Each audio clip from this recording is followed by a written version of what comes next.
दोस्तों रेलवे के एग्जाम नवंबर के लास्ट से शुरू होकर दिसंबर तक चलते रहेंगे और फिर अगले साल एनटीपीसी के भी जनवरी फरवरी के आसपास आ जाएंगे। आपको पता ही है, सब डेट पता चल गई है। एलपी की 25/11 से 29/11, एसआई की 2/12 से 5/12, जेई की 6 दिसंबर से 13 दिसंबर, टेक्नीशियन की 16 दिसंबर से 26 दिसंबर, यानी आपके एग्जाम बैक टू बैक चलते रहेंगे। अब मेन बात आती है कि लास्ट में आपको जरूर पता होना चाहिए कि रेलवे के हिसाब से मैथ में, रीजनिंग में और जीए के कौन कौन से वो इंपॉर्टेंट टॉपिक्स हैं जिनको कि आपको गलती से भी नहीं छोड़ना है। क्योंकि होता है बहुत सारे बच्चों के साथ कि उनको समय कम मिलता है या वो कम पढ़ते हैं, तो वो यही टॉपिक ढूंढते हैं और ये ढूंढना भी चाहिए। क्योंकि सपोज कीजिए आपका कोई टॉपिक कमजोर है और वो इंपॉर्टेंट है और आपको पता चल जाए इंपॉर्टेंट है, तो आप उसको बिल्कुल मजबूत करके ही रहेंगे। तो सबसे पहले शुरुआत कर लेते हैं बिना समय गंवाए मैथ की। तो मैथ में यहाँ पर इंपॉर्टेंट चैप्टर मैंने सारे लिख लिए हैं जिनसे कि रेलवे के एग्जाम में, चाहे वो एलपी का हो, जेई का हो, टेक्नीशियन का हो, एनटीपीसी का हो, ज्यादा पूछे जाते हैं। तो मैथ में पहला चैप्टर है number system, LCM HCF, simplification, ratio and proportion. ये चैप्टर अगर दोस्त आपके कमजोर हैं तो जल्दी से जाना, बुक लो या फिर यूट्यूब लो, कहीं से भी इनको अपना अच्छा करो, मजबूत करो। फिर profit loss, time and work, time and distance, algebra, trigonometry, geometry और स्टैटिस्टिक्स। इसमें स्टैटिस्टिक्स अगर चैप्टर पर खास ध्यान दिया जाए तो ये समय ज्यादा लेता है एग्जाम में। ठीक है, तो आपको इसकी इस तरह से प्रैक्टिस करनी है या ट्रिक सीखनी है कि आप इसको कम समय में कर पाओ, इस तरह से अप्रोच लेकर चलनी है। अब जैसे यहां पर देखिए ज्योमेट्री, ज्योमेट्री एक ऐसा सब्जेक्ट है जो कि बहुत बड़ा सब्जेक्ट है, यानी आपको इसमें बहुत सारी चीजें सीखनी पड़ेंगी, तो समय लग सकता है। ठीक है, ट्रिग्नोमेट्री, जिसका पहले से अच्छा है ट्रिग्नोमेट्री, उसका लास्ट तक अच्छा रहता है स्कूल के समय अगर आपने सही से ट्रिग्नोमेट्री सीख लिया। एलजेब्रा, जिसका एलजेब्रा कमजोर है, मैं आपको यूट्यूब चैनल बता देता हूं जहां से मैंने पढ़ा था। एक यूट्यूब चैनल है ऑनलाइन गुरुजी। ठीक है, इसी तरह से पेपर पेन पे पढ़ाते थे और अब तो 5-6 साल हो गए होंगे उस वीडियो को। आप यूट्यूब पे सर्च कर लीजिएगा, मैं एसएससी के लिए पढ़ाया था, पर सब काम आता है, मैथ बाय ऑनलाइन गुरुजी। पढ़ के देखिए, इतने कम समय में इतना बढ़िया सीख जाएंगे आप, क्वेश्चंस की अप्रोच करना मजा आ जाएगा। अब बात करें बुक्स की। आप कहोगे यार बुक तो बता दो, अभी तक हमने खरीदी नहीं। तो दोस्त जीए के लिए मैं बताता हूं 2 बुक। ये है किरण पब्लिकेशन की बुक, जीए एएलपी को छोड़ के जेई हो गया, टेक्नीशियन हो गया और सबसे ज्यादा हो गया एनटीपीसी। अगर आप एनटीपीसी दे रहे हैं तो जीए में ही फोकस रखना है। 2 बुक्स है किरण पब्लिकेशन की। इस बुक में क्या है, इसमें आपको बहुत सारी थ्योरी मिलेगी, आपको सब मिलेंगे, जैसे बंगाल के गवर्नर जनरल, ब्रिटिश साम्राज्य के गवर्नर जनरल, बहुत अच्छे से पॉइंट्स की फॉर्म में इन्होंने दे रखे हैं। श्रमिक आंदोलन, बहुत अच्छे से आपको पढ़ने में मजा आ जाएगा। आप पढ़ेंगे पर आप भूल जाएंगे, तो भूलने से बचने के लिए क्या करना है, दूसरी बुक में क्या है, दूसरी बुक में वही सिलेबस है, वही टॉपिक है। ठीक है, वही टॉपिक है, फिजिक्स, केमिस्ट्री, बायो, कंप्यूटर विज्ञान, पुरस्कार, पुस्तक, लेखक सब वही हैं, पर इनके क्वेश्चन आंसर हैं। तो जब आप इधर से थ्योरी पढ़ेंगे, सपोज कीजिए आपने इधर से थ्योरी पढ़ी ज्योग्राफी की, किसी की भी, और आपने इधर से उसके क्वेश्चन आंसर कर लिए, तब आप नहीं भूलेंगे। तो इस तरह से जीए पढ़नी है ना भूलने के लिए। ठीक है, थ्योरी पढ़ के आप गारंटी से भूल जाएंगे, पेपर के समय तक भूल जाएंगे, कितना रिवाइज करेंगे, पर थ्योरी के साथ साथ उसके क्वेश्चन आंसर कर लेंगे तो मस्त मजा आ जाएगा मेरे दोस्त। इसके अलावा आपको 2 सब्जेक्ट जो कि रेलवे में जिनके बिना काम चल ही नहीं सकता, वो हैं दोस्त मैथ और रीजनिंग। स्कोरिंग सब्जेक्ट है, अगर आप अच्छे से पढ़ेंगे तो रेलवे में इतनी कठिन मैथ आती ही नहीं है कि आप ना कर पाए। इसीलिए मैं कह रहा हूं, अगर आपके पास समय कम भी है तब भी अगर आपने हर चैप्टर के 5-6 सवाल भी कर लिए, अगर 10-12-20 नहीं तो तब भी आपके बहुत ज्यादा चांसेस हैं कि आप पेपर में आए हुए सवालों को कर लेंगे। ठीक है, जैसे रीजनिंग की बुक है, chapter wise and type wise लिखा है। इसमें क्या है, हर चैप्टर के हर टाइप के आप 2-3 सवाल कर लेना। ठीक है, हर चैप्टर के हर टाइप के 2-3 सवाल कर लेना, समझ में? ठीक है, ये नहीं कि एक टाइप का करा बात खत्म हो गई, हर चैप्टर के हर टाइप के 2-3 सवाल। एक चैप्टर में 4-5 टाइप होते हैं, इस तरह से आपको पढ़ाई करते हुए चलना है। तो यहां पर हम बात कर रहे थे मैथ की, इंपॉर्टेंट टॉपिक्स की, और मैंने आपको बताया था कि अगर आपकी मैथ कमजोर रह गई है अभी भी और आपको बहुत कम समय में सीखनी है, तो ये चैनल, क्योंकि देखो चैनल एक से एक पढ़े हुए हैं इस समय जिन्होंने सिलेबस कंप्लीट कराया है। मैंने इनसे पढ़ा था अपने समय में, 2018-19 की बात बता रहा हूँ, मेरे दोस्त ने बताया तो मैंने पढ़ लिया भाई। और मैंने पढ़ लिया तो वजह सही बात ये लगी कि कम समय में बहुत अच्छा पढ़ाया, बहुत अप्रोच करना सिखाया है सवाल को, कि किसको ऑप्शन से सॉल्व करना है, किसको कैसे, बस इतना ही बता रहा हूँ।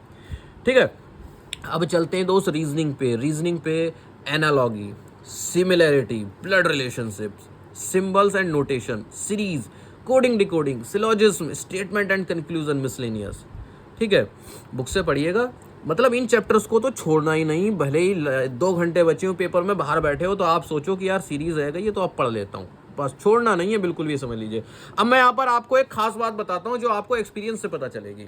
सपोज कीजिए आपके सामने कोई सवाल आया ब्लड रिलेशनशिप का, सपोज कीजिए, या फिर साइंस का कोई सवाल आया, या फिर मैथ का कोई सवाल आया, तो क्वेश्चन पेपर में ऊपर ऑप्शन रहता है, ऊपर रहता है ऑप्शन कि आप इसकी लैंग्वेज चेंज करके देख सकते हैं। जरूरी नहीं है कि आपको क्वेश्चन इंग्लिश में ही देखना है।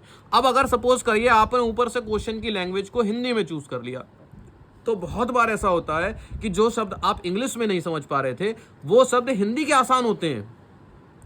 बहुत बार बायो में ऐसा हो सकता है कि आप इंग्लिश के वो टर्म समझ नहीं पा रहे हो, पर जब वो हिंदी में हुए तब आप उनको समझने लग गए, क्योंकि उनके बहुत से, यार हम लोग की लैंग्वेज जो है वो हिंदी है, तो हम ऐसे हो सकता है, या आपकी बंगाली है तो ऐसा हो सकता है कि सवाल की लैंग्वेज जैसे ही आपकी मदर टंग में आई तो आपने उसका मतलब समझ लिया ऑटोमेटिक। ऐसा होता है कि नहीं होता है? ठीक है, अब समझ लीजिए कोई शब्द आया अमर, ठीक है, तो आपको पता है कि यार अमर, आपको बिना बताए ही अमर का मतलब पता है, पर अगर इंग्लिश में उसका खतरनाक सा शब्द दे दिया तब तो आपको नहीं पता है, पर अगर वही हिंदी में होता तो भाई आपको पता होता कि यार अमर का मतलब तो जो नहीं मरेगा। ठीक है, इमॉर्टल शब्द दे दिया इंग्लिश में, बहुत से बच्चों को नहीं पता, हो सकता है नहीं पता इमॉर्टल शब्द। ठीक, यही बताना चाह रहा हूँ कि कुछ ट्रिक्स ऐसी होती हैं जो आपको एक्सपीरियंस से आएंगी, तो समझ लो थोड़ा सा। तो ये सब वो शॉर्ट टॉपिक्स हैं रीजनिंग के मेरे दोस्त, जो कि आपको बिल्कुल नहीं छोड़ने हैं। ठीक है, मेरी पुरानी वीडियोस में जाके देखना, मैंने बता रखा है कि कौन से चैप्टर का कौन सा टाइप ज़्यादा इंपॉर्टेंट है और कौन से सब्जेक्ट मैथ के रीजनिंग के कम इंपॉर्टेंट है। आप उनको एक बार को स्किप कर सकते हैं। अगर जीए की बात करें तो स्टैटिक जीके बहुत अच्छे से कर लेना। इसके लिए मैं सब बता देता हूँ यहाँ पर, आप क्रेजी जीके ट्रिक्स से सीख सकते हैं। Crazy GK tricks, crazy GK tricks में क्या है, ट्रिक्स से समझाया, कम समय में बहुत अच्छी जीके पढ़ाई गई है। ठीक है, आप वहाँ से सीख सकते हैं। ये मैं अपने बता रहा हूँ भाई, मैं जो भी है आप चाहे तो कहीं से भी पढ़ सकते हैं, जहाँ से पढ़ रहे हो, अगर कहीं से पढ़ रहे हो पहले से तो वहीं से पढ़ते रहें। इसके अलावा दोस्त फंडामेंटल राइट्स, कॉन्स्टिट्यूशन, ये पॉलिटी में ज़्यादा पूछे जाते हैं। फिर बात आती है साइंस की, जिसमें कि फिजिक्स आती है, जिसमें कि केमिस्ट्री आती है और जिसमें कि बायो आती है। फिजिक्स में आपके न्यूमेरिकल्स भी आएंगे, ठीक है, केमिस्ट्री में आपके सबसे ज़्यादा एक्सेप्शंस आएंगे और बायो में आपके सबसे ज़्यादा नॉर्मल सवाल आएंगे। ठीक है, बायो में ऐसा कोई खास नहीं है। हिस्ट्री की बात करी जाए तो बहुत बड़ी हिस्ट्री है, पर आप उसमें से मॉडर्न हिस्ट्री को प्रेफर करना। पहली बात, 2 तरह के सब्जेक्ट आएंगे, जैसे कि ज्योग्राफी में इंडियन ज्योग्राफी और वर्ल्ड ज्योग्राफी। हिस्ट्री में क्या आएगा, इंडियन हिस्ट्री, वर्ल्ड हिस्ट्री। आपको सिर्फ इंडियन पर फोकस करना है। ऐसे ही करंट अफेयर और न्यूज़ पे भी आपको इंडियन पर ही फोकस रखना है, दूसरी जगहों पर आपको नहीं जाना है।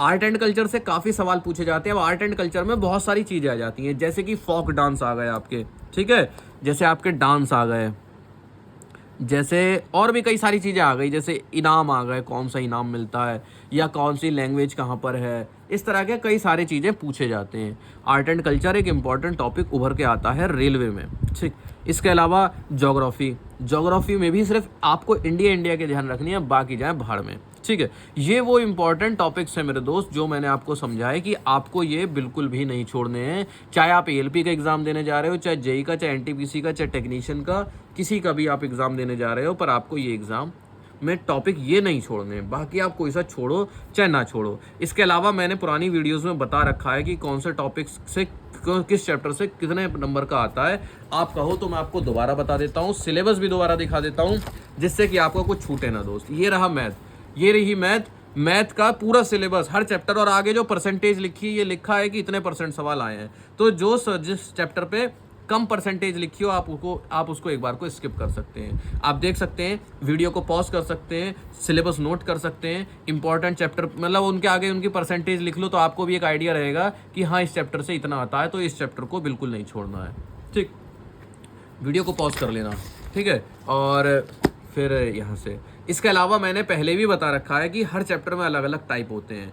जैसे कि सपोज कीजिए दोस्त LCM HCF है, अगर आप किरण पब्लिकेशन की chapter wise and type wise वाली बुक लेते हैं, तो suppose LCM HCF chapter important है और उसमें 6 टाइप हैं, तो क्या आप, और आपके पास समय कम है, तो आप 6 टाइप मान लो नहीं करना चाह रहे, तो यहाँ पर शुरू के 3 टाइप मोस्ट इंपॉर्टेंट है। इस तरह से मैंने ये वीडियो पहले भी बना रखी है, मैं दोबारा इसमें शॉर्ट में दिखा देता हूँ। नंबर सिस्टम में हर टाइप इंपॉर्टेंट है। LCM HCF में शुरू के 3 टाइप इंपॉर्टेंट है दोस्त। सिंप्लीफिकेशन में पहला और चौथा टाइप इंपॉर्टेंट है मेरे दोस्त। आगे बढ़ते हैं। पावर इंडिसेस एंड सर्ट्स में पांचवा टाइप इंपॉर्टेंट है, पांचवा। अब इससे फायदा क्या हो रहा है, जब आप बुक से पढ़ेंगे आप सोचोगे यार शुरू के 3 टाइप कर लेता हूं, पर वो तो इंपॉर्टेंट ही नहीं थे, ये बताना चाह रहा हूं। ठीक है, जो इंपॉर्टेंट नहीं है उसके एक आध सवाल करो, जो इंपॉर्टेंट ज्यादा है उसके 4-5 कर डालो। फिर आता है एवरेज मेरे दोस्त, तो इसका 8वां और 10वां टाइप जो है वो ज्यादा इंपॉर्टेंट है। रेशियो प्रोपोर्शन में आप देख सकते हैं सबसे थोड़ा पूछा गया है। एलिगेशन एंड मिक्सचर में 4 टाइप है, जिसमें कि शुरू के 2 मोस्ट इंपॉर्टेंट हैं। फिर आता है परसेंटेज, जिसमें कि type 1, type 3, type 7, type 10, type 13 most important है। आप कहोगे मुझे टाइप मिलेंगे कहां से, तो जब आप किरण पब्लिकेशन की मैथ की chapter wise and type wise वाली बुक ले लोगे, डिस्क्रिप्शन में लिंक मिल जाएगा, तो वहां पर चैप्टर है और फिर उसमें टाइप है। ठीक है, कि पहला टाइप ये, दूसरा टाइप ये। फिर आता है दोस्त प्रॉफिट और लॉस। प्रॉफिट लॉस में फर्स्ट टाइप जो है वो बहुत इंपॉर्टेंट है। डिस्काउंट में आप चाहो तो पहला, दूसरा और 5वां टाइप देख सकते हो, इंपॉर्टेंट। वीडियो फास्ट लग रही हो तो स्लो कर सकते हो, पॉज कर सकते हो, समझ सकते हो। सिंपल इंटरेस्ट में पहला टाइप मोस्ट इंपॉर्टेंट है। कंपाउंड इंटरेस्ट में पहला और चौथा टाइप इंपॉर्टेंट है। फिर आता है टाइम एंड वर्क, जिसमें फर्स्ट टाइप मोस्ट इंपॉर्टेंट है। 14वां चैप्टर है पाइप एंड सिस्टम, उसमें सिर्फ 3 टाइप इंपॉर्टेंट है और 1 टाइप इंपॉर्टेंट नहीं है। फिर आता है टाइम एंड डिस्टेंस, जो कि एक इंपॉर्टेंट चैप्टर है, इसमें भी बता रखा है। बहुत सारे टाइप हैं, 11 टाइप है मेरे दोस्त। अब आप बताओ, 11 के ही 1-2 सवाल कर लेना है ना, समझे, वरना कभी आप करो ये वाला और ये वाला सवाल आ जाए। हाँ, बोट एंड स्ट्रीम के शुरू के 2 टाइप बहुत इंपॉर्टेंट है। सीक्वेंट एंड सीरीज के 5वां टाइप बहुत इंपॉर्टेंट है 71% के साथ। अलजेब्रा, जो कि एक बहुत इंपॉर्टेंट चैप्टर है, उसका फर्स्ट टाइप बहुत इंपॉर्टेंट है। ट्रिग्नोमेट्री का 2nd टाइप बहुत इंपॉर्टेंट है। जियोमेट्री का 2रा टाइप बहुत इंपॉर्टेंट, और साथ में पर इसके मैं यही सलाह दूंगा, ज्योमेट्री एक बहुत बड़ा चैप्टर है, मैंने आपको पहले भी बताया। इसके 13 टाइप है, 13 के 1-2 सवाल कर लेना। मेंसुरेशन भी बहुत बड़ा यार, 16 टाइप है, तो सबके 1-2 सवाल कर लेना, 30-32 सवाल हो जाएंगे। मेंसुरेशन बहुत बड़ा चैप्टर है, पढ़ लेना इसको यार। स्टैटिस्टिक्स एंड डीआई में first type important, 7th type and 8th type वो ज्यादा इंपॉर्टेंट है, देख लो। फिर आ रहा है चैप्टर नंबर 23 मिसलेनियस, जो कि आपको बुक से ही पता चलेगा कि मिसलेनियस में कैसे कैसे सवाल हैं। इसमें 6ठे टाइप के सवाल बड़े इंपॉर्टेंट हैं। और इसके बाद अब हम देखते हैं रीजनिंग के इंपॉर्टेंट टाइप्स और कौन कौन से चैप्टर है रीजनिंग के। तो रीजनिंग में सबसे पहले देख लीजिए चैप्टर 1 एनालॉगी और सिमिलरिटी 9% के साथ बहुत इंपॉर्टेंट है। यहाँ पर आप वीडियो को पॉज करके देख सकते हैं, वीडियो को स्लो करके देख सकते हैं। चैप्टर के आगे परसेंटेज बता रही है कि किस चैप्टर से कितने % सवाल आज तक पूछे गए हैं। इससे आपको ये भी पता चल जा रहा है कि रीजनिंग का क्या क्या सिलेबस है, मैथ का क्या क्या सिलेबस है। और आगे आप देखते रहिए। इसी तरह से मैं एक नई वीडियो लेके आने वाला हूं, वो जीए के लिए है। उसमें आपको पता चलेगा जीए के कौन कौन से टॉपिक्स इंपॉर्टेंट हैं, क्योंकि जीए भी बहुत बड़ा सब्जेक्ट हो जाता है यार। अच्छा, लास्ट के देख लीजिए, ये 0.011% वाले हैं। नहीं समय बचे तो छोड़ देना, वरना एक आधा सवाल कर लेना। अगर चैप्टर वाइज बात करी जाए तो सबसे पहले आ रहा है रीजनिंग में एनालॉगी और सिमिलरिटी। इसमें टाइप 1, टाइप 4 और टाइप 2 इंपॉर्टेंट है। ब्लड रिलेशनशिप में दोनों टाइप इंपॉर्टेंट हैं, 2 ही टाइप हैं। सिंबल्स एंड नोटेशन में फर्स्ट टाइप इंपॉर्टेंट है। क्लासिफिकेशन में फर्स्ट टाइप इंपॉर्टेंट है। डिस्टेंस एंड डायरेक्शन में भी फर्स्ट और सेकंड टाइप इंपॉर्टेंट है। शेड्यूल डेट एंड टाइम में फर्स्ट और थर्ड टाइप इंपॉर्टेंट है। ये बस देखते जाइए, और जब आप इस चैप्टर को पढ़ें तो उस चैप्टर के जो टाइप हैं उससे जरूर सवाल कर लीजिए। चैप्टर नंबर 7 सीरीज के सभी टाइप के 2-2 3-3 सवाल कर लेना। कोडिंग डिकोडिंग में फर्स्ट और थर्ड टाइप बहुत ज़्यादा इंपॉर्टेंट है। वर्ड फॉर्मेशन में दोनों ही टाइप इंपॉर्टेंट है। इसके बाद आ रहे हैं syllogism, statement and conclusion, 2 type हैं, बोथ आर इंपॉर्टेंट और इसके जरूर सवाल करके जाना, ये तो आते ही आते हैं। रैंकिंग अरेंजमेंट प्रॉब्लम्स के 3 टाइप हैं, जिसमें कि तीनों इंपॉर्टेंट आ गए। फाइंडिंग द मिसिंग नंबर के भी दोनों इंपॉर्टेंट हैं। अर्थमेटिक प्रॉब्लम के भी सबके कर लेना। Arrange the word in logical order के भी दोनों टाइप इंपॉर्टेंट हैं। क्यूब एंड डाइसेस, क्योंकि ये जो सवाल चल रहे हैं ये ऐसे सवाल चल रहे हैं जिसमें कि सवाल ही कम आते हैं, तो आपको कर लेने हैं। ठीक है, ये सब भी सवाल सब एक एक टाइप आ रहा है, सब इसके जरूर कर लेने हैं। मतलब 2-2 3-3 कर ले रहे हैं, क्योंकि चैप्टर जो लास्ट के हैं ये कम इंपॉर्टेंट है और इनको आपको प्रैक्टिस करके जानी है। तो दोस्त, उम्मीद है अगर आपके पास समय कम बचा है तो आप इन टॉपिक्स को बिल्कुल नहीं छोड़ोगे। बुक्स मैंने आपको बता दी, डिस्क्रिप्शन में किरण पब्लिकेशन की बुक्स का लिंक मिल जाएगा। अदरवाइज आप दुकान पे जाएंगे, आप अमेजन पे जाएंगे, आप फ्लिपकार्ट पे जाएंगे, आपको हर जगह बुक मिल जाएंगी। लास्ट का समय चल रहा है, इस 1-1.5 महीने में लगे रहिए, 7-8 घंटे लगातार लगे रहिए, और जहाँ तक है CBT 1 क्लियर हो जाएगा।